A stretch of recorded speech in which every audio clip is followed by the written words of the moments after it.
Hello guys, कैसे आप सब लोग। आज है 30 अप्रैल, टाइम हो रहा है यहाँ पर 7:30 बज रहे हैं। आपके सामने बीटीसी का चार्ट खुला हुआ है। ये चार्ट आप 15 मिनट के टाइमलाइन पर देख रहे हैं।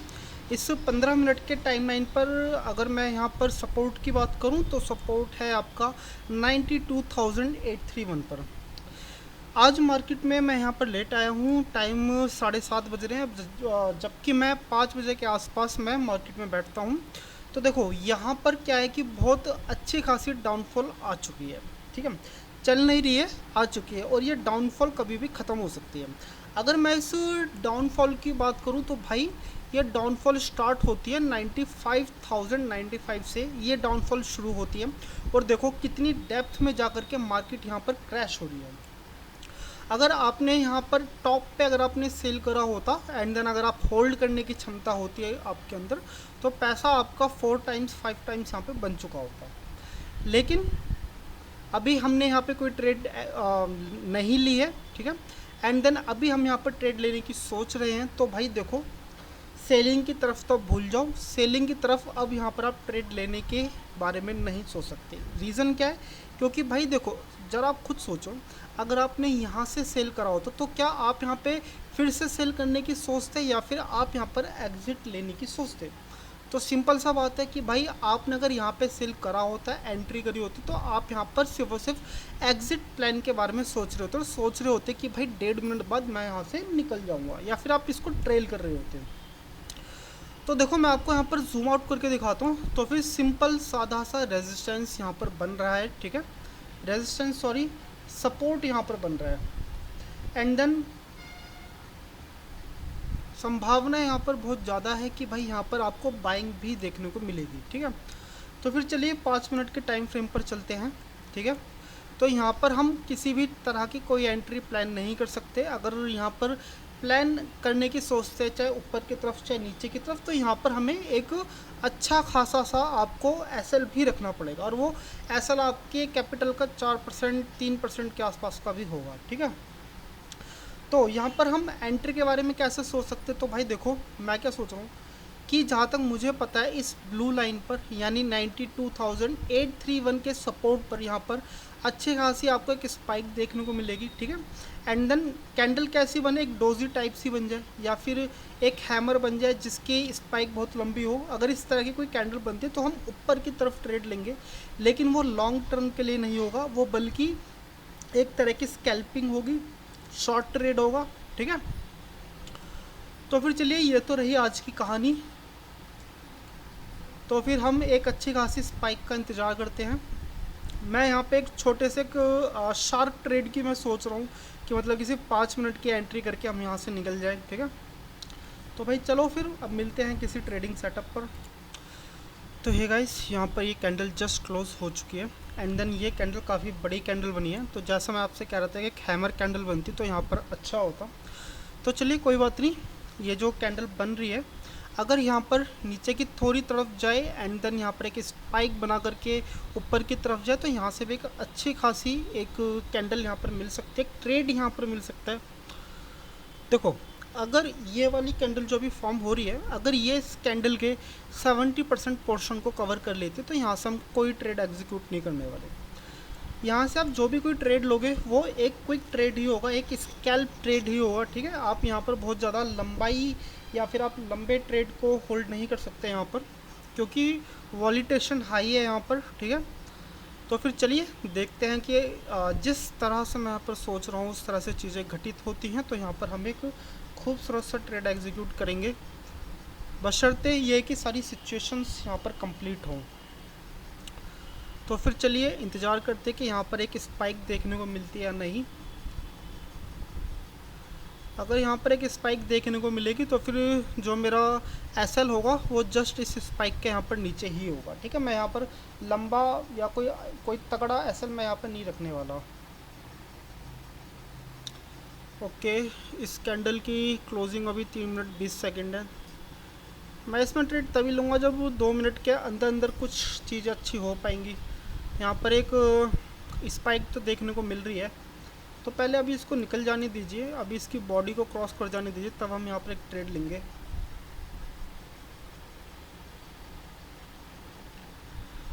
तो जस्ट थोड़ी देर और, अभी इस कैंडल की क्लोजिंग में देखो टाइम भी अच्छा खासा है, करीबन 3 मिनट के आसपास का टाइम है। तो चलिए अभी जब भी ये कैंडल में कुछ ट्रेड लेने का बनता है तो मैं आपको बताता हूँ, नहीं तो ऐसे तो वीडियो काफ़ी लंबी बन जाती है।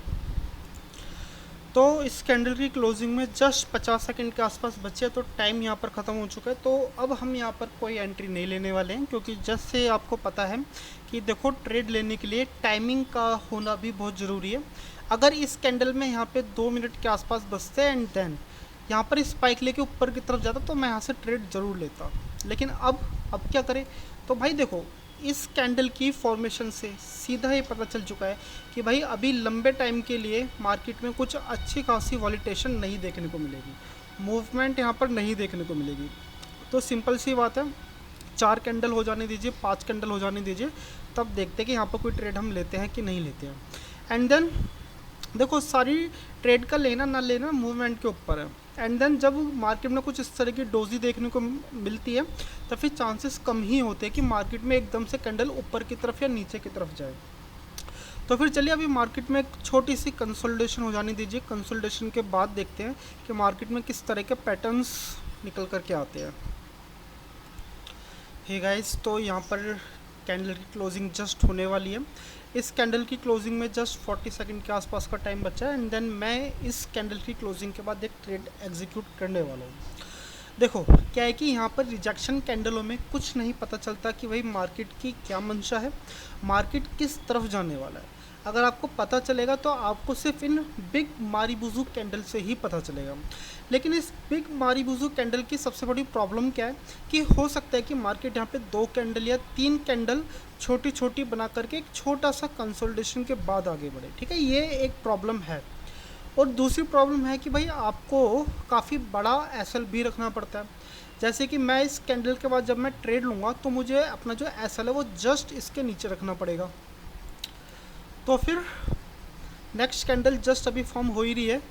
अब इसमें क्या है कि नीचे की तरफ थोड़ी सी स्पाइक दे एंड देन फिर ये ऊपर की तरफ जाए, तो यहाँ पर ट्रेड लेने में काफ़ी कॉन्फिडेंस भी क्रिएट होगा। तो फिर चलिए यहाँ पर एक स्पाइक का इंतजार करते हैं, एंड देन जैसे ही ये अपनी प्रीवियस कैंडल के हाई को ब्रेक करेगा तो हम यहाँ पर एक एंट्री लेंगे। तो हे गाइस, यहाँ पर प्रीवियस कैंडल का जो हाई था वो ब्रेक हो चुका है, तो यहाँ पे मैं ट्रेड ले चुका हूँ। तो देखो एसएल मैं इसके जस्ट प्रीवियस स्पाइक पे नहीं रख सकता, ठीक है, क्योंकि अगर यहाँ पर इस कैंडल का थोड़ा सा अगर जो बॉडी है अगर वो थोड़ी सी बड़ी बनती है तो यहाँ पर हम थोड़ा सा एसएल को थोड़ा सा ट्रेल कर सकते हैं, लेकिन जहाँ तक अगर इसकी बॉडी की बात देखी जाए तो कुछ ज़्यादा बड़ी नहीं है। ओके, तो यहाँ पर देखो जो मेरा प्रॉफिट हो रहा है वो करीबन 700 $900 के आसपास हो रहा है। तो अब हम यहाँ पर जल्दी से एक एसएल रख देते हैं। तो अब हम यहाँ पर इसके स्पाइक पर रख सकते हैं, प्रॉफिट बहुत अच्छा हो रहा है। 93,857, ठीक है जी, 93,857 एसएल 1.32% के आसपास है। और अभी जो मेरा जो करंटली जो अभी प्रॉफिट चल रहा है करीबन $1200 के आसपास चल रहा है, ठीक है। अगर मैं इस कैंडल में अपने एसएल ट्रेल की बात करूं तो देखो नेक्स्ट कैंडल शुरू हो जाने दीजिए, एंड देन जैसे ही नेक्स्ट कैंडल अपनी प्रीवियस कैंडल के हाई को ब्रेक करेगी तो हम यहां पर अपना ट्रेल कर सकते हैं एसएल को, और एसएल को ट्रेल जस्ट करेंगे अपने प्रॉफिट से थोड़ा सा एक प्रॉफिट का एज लेकर के बैठेंगे, ठीक है। तो फिर चलिए अभी इस कैंडल की फॉर्मेशन हो जाने दीजिए, क्योंकि अभी ये कैंडल जस्ट नीचे भी आएगी, एंड देन अच्छा ही रहा हमारी किस्मत तो फिर ये स्पाइक लेके ऊपर जाए तो और भी ज़्यादा अच्छा है। तो चलिए फिर इस कैंडल को आप एंजॉय कीजिए, ट्रेड को एंजॉय कीजिए, मिलते हैं नेक्स्ट कैंडल पे।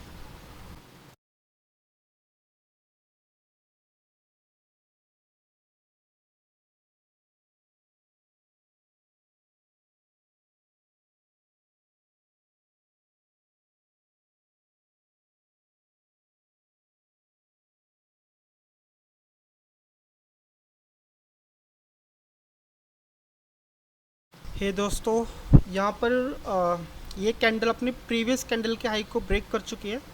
अब यहाँ पर टाइम आ चुका है कि हम अपना एसएल को थोड़ा सा ट्रेल करें एंड देन ग्रीन में बैठा जाए। तो अब हमें इस ट्रेड में $414 मिनिमम टू मिनिमम मिलेंगे। ठीक है, अब हमें यहाँ हमारे पास एक एज है।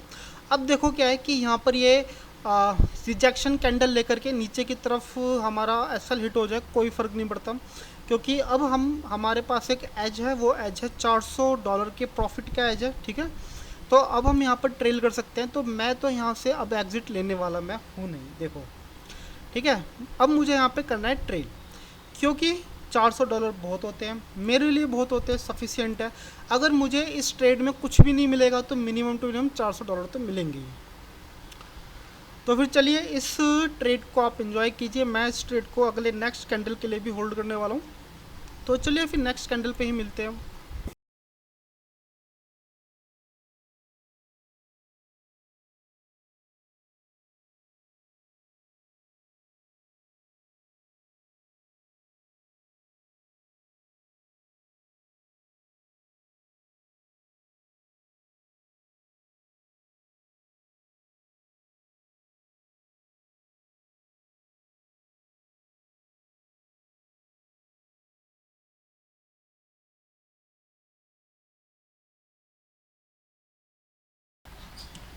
तो जी गाइस, यहाँ पर मेरा एसएल हिट हो चुका है। एंड देन जो मेरा जो प्रॉफिट हुआ है वो करीबन $550 के आसपास हुआ है। तो ठीक है, ये चीज़ें अनएक्सपेक्टेड थी। मैं चाह रहा था कि यहाँ पर और थोड़ा सा मार्केट ऊपर की तरफ जाए, लेकिन चाहने से कुछ नहीं होता। ठीक है, जो आपके पास प्रेजेंटली, जो आपके करंट फॉर्म में जो आपके पास जो पैसा जेब में आता है वही असली पैसा होता है। जो आपके दिमाग में पैसा चल रहा होता है उसकी कोई अहमियत नहीं होती। लेकिन चलो $500 भी सफिशेंट है। मैं तो पहले $400 ही लेकर के बैठा था। चलिए कोई बात नहीं। आपको यहाँ पर ट्रेड कैसी लग रही है आप मुझे कमेंट करके बताइए। अगर आपको यहाँ पर कुछ भी सीखने को मिल रहा है तो फिर आप मुझे ज़रूर कमेंट कीजिए, क्योंकि कमेंट पढ़ने में मुझे बड़ा मज़ा आता है। तो चलिए फिर अब मिलते हैं कल।